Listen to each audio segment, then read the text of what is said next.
வணக்கம் தான். நல்லா இருக்கீங்களா தான்? நல்லா இருக்கேன். நீ எப்படி இருக்க? நல்லா இருக்கத்தான், நல்லா இருக்கத்தான். அதான் நீங்க வராதுதான் பெரிய குறை. வர முடியலப்பா, இங்க கொஞ்சம் வேலை.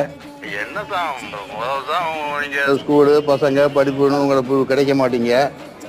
இப்போ வந்துட்டு போயிருக்கலாம்ல தான். இப்போ எங்க எல்லாருக்கும் முக்கியமானவர் நீங்க தான். நீங்க முன்னின்னு எல்லாம் பண்ணியிருந்தா.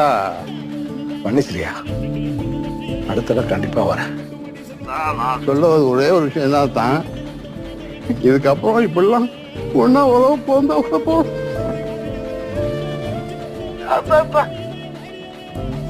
நீ சொன்னது கேட்டதெல்லாம் சரியா? தப்புதான். நான் வந்திருக்கணும். இல்ல அதான் நானே உங்களை வந்து பாக்குறது தான். சரி சரி, நீயே வா. கல்யாண வேலையை கவனி, நான் அப்புறம் பேசுறேன்.